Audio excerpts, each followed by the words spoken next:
Hello, it's Village here, and welcome to the pre-draft video. In this video, I'll show you a lot of stuff. What about we just get going?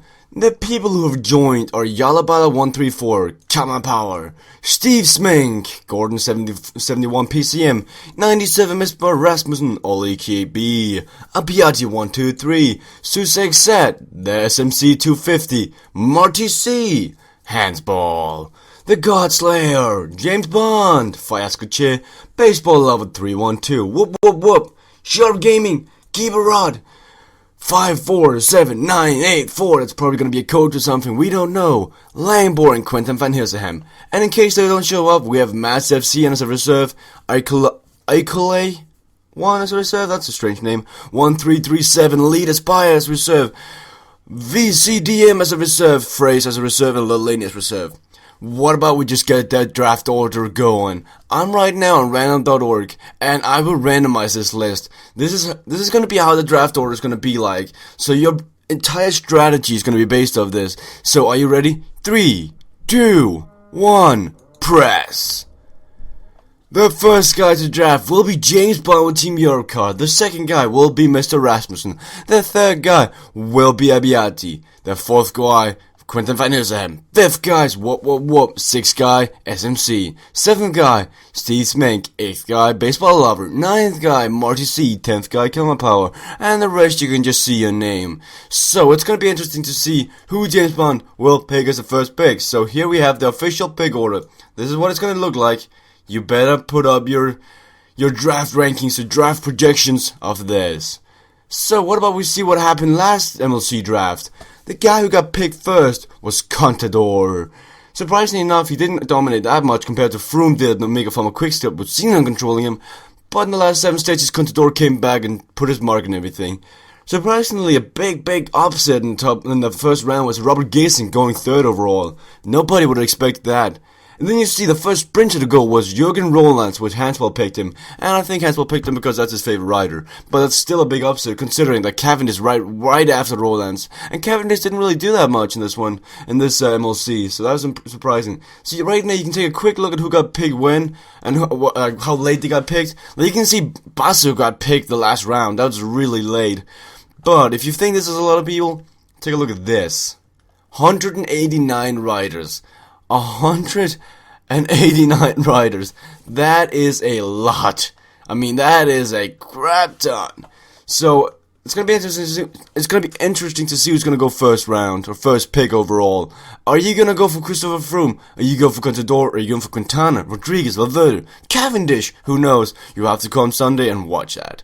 So what about how points are given? I went in depth this season. So the yellow jersey will give 1,000 points for the winner, 850 for second place, and 750 for third place. Then you can take a look at 4th, 5th, 6th, 7th, and so far down. It still gives a lot of points. In the past, only 1st, 2nd, and 3rd get points, and I didn't believe that was fair, so I went all the way up to top 10 to do that. The green jersey. 1st place gives 750 points, 2nd place gives 500 points, 3rd place gives 400 points, and you can see the rest. So getting 10th in the green jersey classification only gives half a stage win, so I thought that was fair.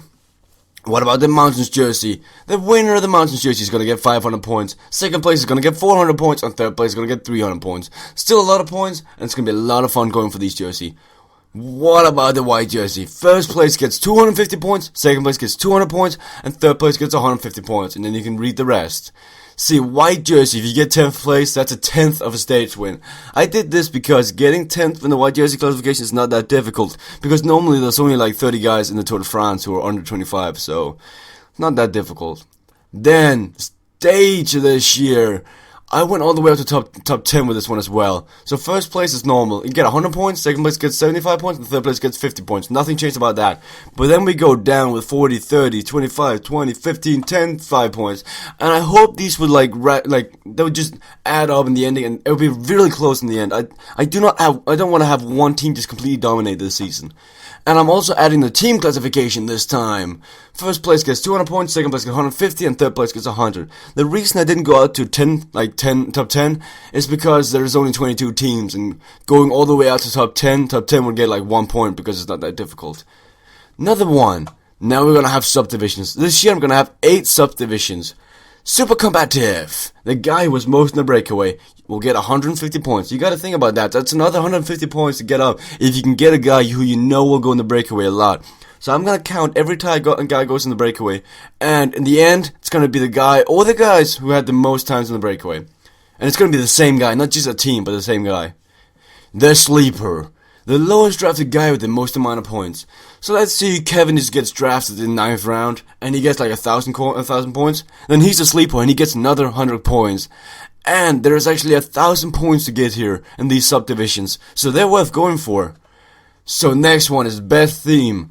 The team with the best theme, judged by me. So let's say you have some sort of theme on your team. You're going for people only from Spain, or you're gonna go for mix, you're gonna go only 82 and something like that. It's gonna be judged. Like, if you have some sort of theme on your team, you're gonna get extra points from me. Like if you win this classification, just to make it so that you have something to go for. Like, you don't just pick random guys, but you also pick something that has sort of a theme. So good luck with that one. Latin Rouge, the rider placed in last. It's a skill getting placed in last place and not abandoning in the Tour de France. And therefore, I'm going to reward you with 100 points if you get that rider. So try and see if you can't get a rider who will be placed in last. Next one is Charles Darwin, the team with the least amount of riders abandoned. So this one is going to be whichever team finished with the most riders, pretty much. Like, let's say that Radio Shack only lost one guy, and everyone else lost 2 guys. Then Radio Shack gets 100 points. That's that way. And this can be a tie, so you can have 100 points on multiple teams. Eddie Merckx, the rider with the most stage win. So let's say you pick Cavendish and Froome, and they both get 4 stage wins. They both get 100 points. But let's say Cavendish wins 5 stages, then he gets 100 points alone. Next one, Johnny Hoogerland, the rider who crashes the most. So I will write down how many times a rider has crashed, and that way we'll figure out who crashed the most. This one is going to be really, really difficult to go for, but it's possible. Next one, Nationalism. The best placed national road champion, 100 points. This one is most likely going to be Kwiatkowski, but is anyone going to have an upset with anyone really good? I can't really think of anyone else doing really good, so it's 100 points right there. See if you can think of someone who's really good as national champion. Go for that one. Last but not least, Mr. Popularity. This guy will be the one that you vote for in the end will get an extra 100 points. I'm going to have a poll in the end. You're gonna vote for whoever you like to watch the most. Who was the most entertaining to watch? Like, which guy in the entire peloton was the most entertaining to watch? It's also possible to be a tie. But yes, that is it, guys. I hope I can show you the pick order once more.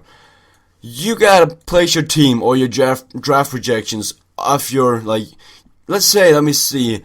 Gordon, you pick last, so you shouldn't think about picking Contador because he's probably not going to survive through the first 5 picks. So you gotta think about who you want to pick as last pick because you get 2 picks right there. Like, you can, if someone is open down there, you can pick 2 people right there because it turns around. Oh, I can talk about that. So you see the pick order right now. Well, it's going to be reversed in the second round. So, in the second round, Gordon 71 PCM is going to be first pick, James Bond is going to be last pick. Then in the third round, it goes back again, James Bond is first pick, and Gordon is last pick. Like that, like a snake draft that keeps on turning on its head and stuff like that. So, thank you guys for watching. I hope you got your stuff ready for Sunday, because on Sunday at 8 o'clock, MLC is going to be live. Thank you guys for watching. I can't